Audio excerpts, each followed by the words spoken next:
Hello students, welcome to my YouTube channel Aim On Target. Friends, आज हम लोग करने वाले हैं क्लास 10 फिजिक्स यानी भौतिकी का आखिरी चैप्टर लेसन नंबर 4, जिसका नाम है विद्युत धारा का चुंबकीय प्रभाव। ओके, इसके सब्जेक्टिव क्वेश्चंस करेंगे लगभग 10 से 12 या 15, जो भी होगा अपना आराम से करेंगे। आपकी जानकारी के लिए हम बता दें कि हमारे इस चैनल पर फ्री में पढ़ाई होती है क्लास 9 से लेकर 12 तक। तो जो लड़के पहली बार आए हैं वो चैनल को सब्सक्राइब करके जुड़ जाएंगे, क्योंकि बहुत जल्द आपके लिए एक बहुत बड़ा सरप्राइज़ भी मैंने सेट किया है। ठीक, तो वो आपको मिल जाएगा। साथ ही टेलीग्राम ग्रुप और फेसबुक ग्रुप को ज्वाइन करना भूलना नहीं है, क्योंकि सारी सूचनाएं परीक्षा से संबंधित आपको यहीं पे दी जाती है। तो आइए आज के पहले क्वेश्चन की तरफ हम लोग बढ़ते हैं। पहला क्वेश्चन है, ये 2 नंबर के लिए क्वेश्चन आएगा। देखिए, बड़ा है लेकिन बहुत ज़्यादा टफ भी नहीं है। ये कभी कभी 5 नंबर वाले क्वेश्चन में भी रिलेट करके पूछता है, मतलब 2 क्वेश्चन जोड़ देगा, ठीक ना। उसके बाद 5 नंबर में इसको भी पूछता है। क्वेश्चन है कि चुंबक के निकट लाने पर दिशा सूचक जो है, ठीक, कि सुई विक्षेपित क्यों हो जाती है, यानी डिफ्लेक्ट क्यों हो जाती है। तो आइए इसके आंसर को देखते हैं। जो लोग इंग्लिश मीडियम से होंगे इसको ट्रांसलेट करके इंग्लिश में कर लेंगे और उसके बाद अपने कॉपी में नोट करके याद कर लेंगे। वास्तव में दिशा सूचक की सुई एक छोटे जो छड़ है चुंबक ही होता है। किसी दिक सूचक यानी वही दिशा सूचक की सुई के दोनों सिरों लगभग, सिरा मतलब होता है जो एक ये हो गया एक ये हो गया, तो एक ये सिरा हो गया और दूसरा ये सिरा हो गया, छोर, ठीक, दक्षिण दिशाओं की ओर संकेत करता है। एक उत्तर करेगा तो और दूसरा दक्षिण। यहाँ से ऑब्जेक्टिव भी निकल गया। उत्तर दिशा की ओर संकेत करने वाले सिरे को उत्तरोन्मुखी ध्रुव अथवा उत्तर ध्रुव कहते हैं, जबकि जो दूसरा सिरा है उसको दक्षिण दिशा की ओर संकेत कराता है तो उसे दक्षिणोमुखी या दक्षिणी ध्रुव कहते हैं। ओके, उसके बाद यहाँ से पैराग्राफ चेंज करके आपको लिखना है कि हम जानते हैं कि चुंबक में सजातीय ध्रुव में परस्पर प्रतिकर्षण और विजातीय ध्रुव में परस्पर आकर्षण होता है।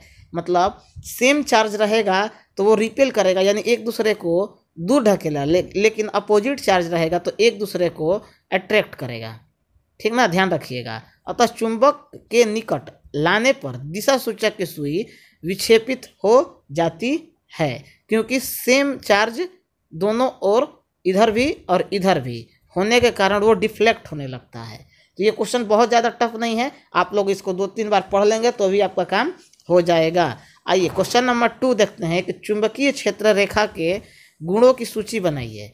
तो इसका मतलब क्वालिटी आपको लिख लेना है। अगर 2 नंबर में क्वेश्चन है तो 2 से 3 क्वालिटी भी अगर आप लिख देते हैं तो काम हो जाएगा।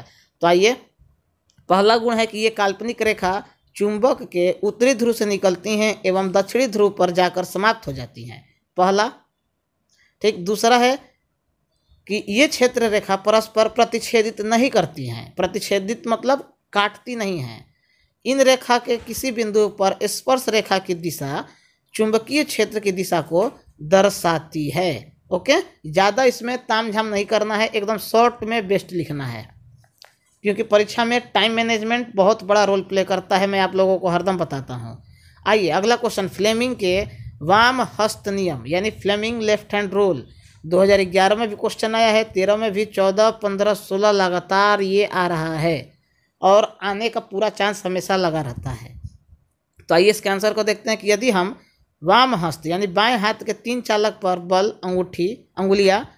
अंगूठा, तर्जनी एवं माध्यमा को एक दूसरे के लंबवत यानी परपेंडिकुलर इस प्रकार फैलाएं कि तर्जनी चुंबकीय क्षेत्र की दिशा एवं माध्यम, ठीक, चालक में प्रवाहित विद्युत धारा की दिशा को दर्शाए, तो चालक पर लगने वाला बल की विद्युत धारा की दिशा में वो होती है।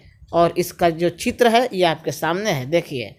ऐसा ही चित्र आपको भी बनाना है परीक्षा में। चित्र बनाते हुए चलिएगा तभी आपको फुल मार्क्स मिलेगा। पूरा में पूरा नंबर अगर चाहिए तो आपको बिना चित्र के नहीं मिलेगा।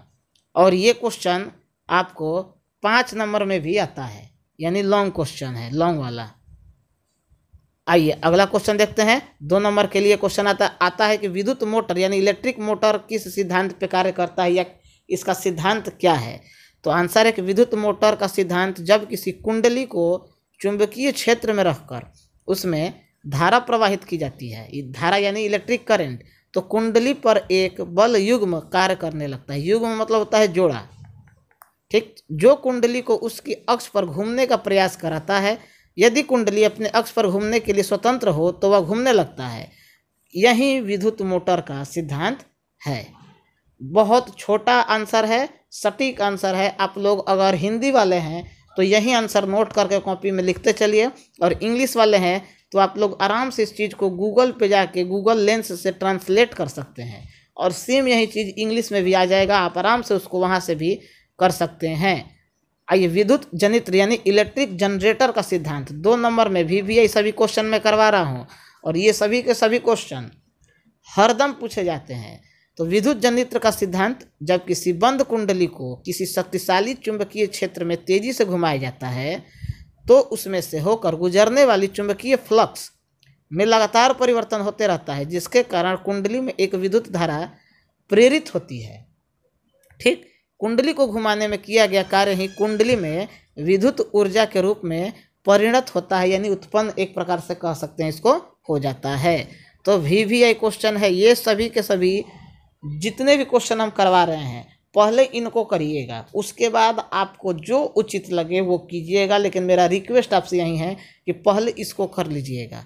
आइए, दिष्ट धारा जो है यानी डायरेक्ट करंट, कुछ स्रोत बताना है। तो पहला विद्युत रासायनिक सेल, स्टोरेज सेल और DC जनित्र। DC यानी डायरेक्ट करंट और जनित्र का मतलब होता है जनरेटर। ओके, एकदम शॉर्ट में 2 नंबर में क्वेश्चन आएगा, एकदम देख लीजिए, एकदम इजी क्वेश्चन है।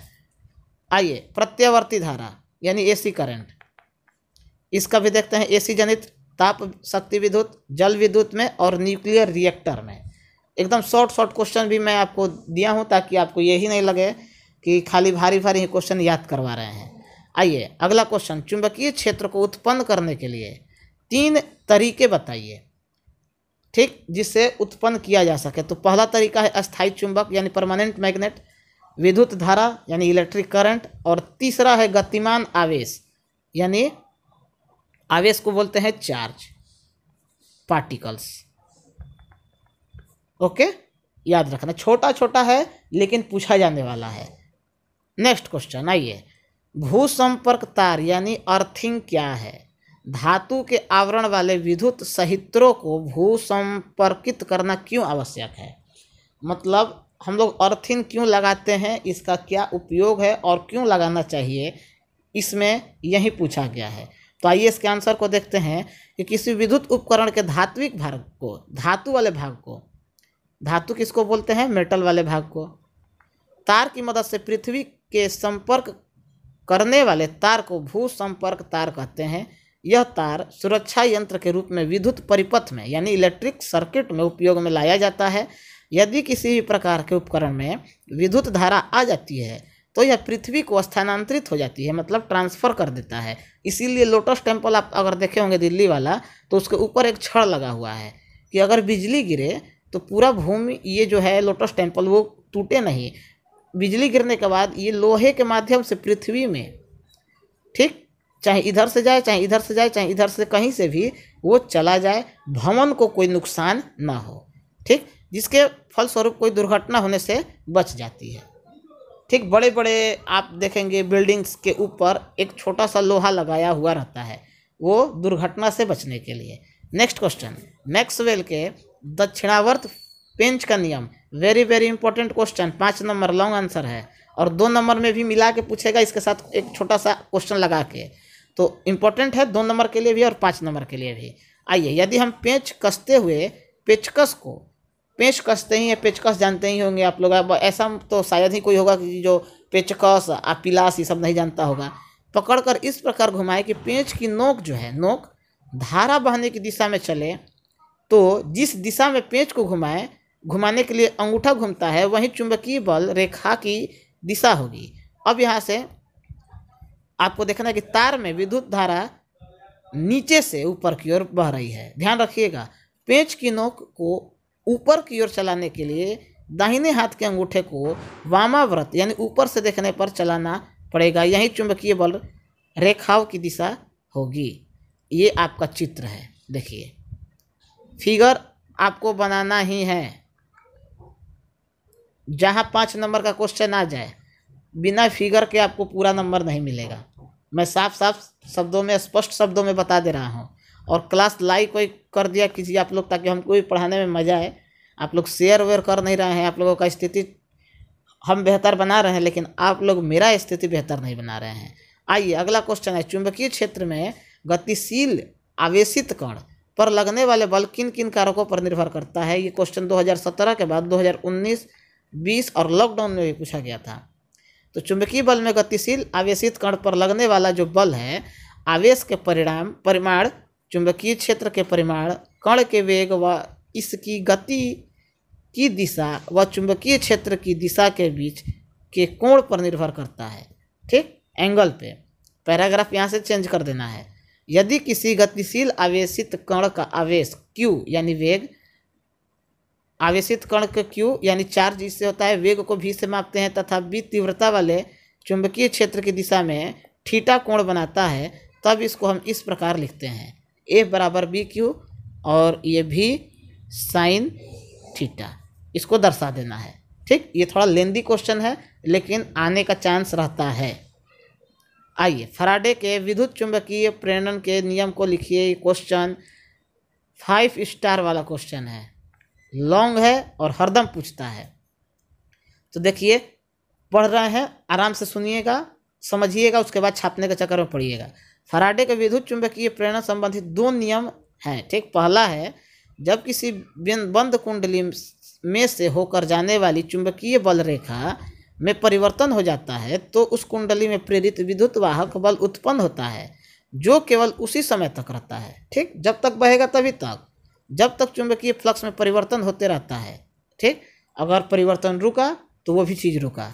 दूसरा नियम के अनुसार किसी कुंडली में उत्पन्न प्रेरित विद्युत वाहक का परिमाण कुंडली में होकर जाने वाले बल रेखा की संख्या के परिवर्तन के दर के अनुक्रमानुपाती होता है।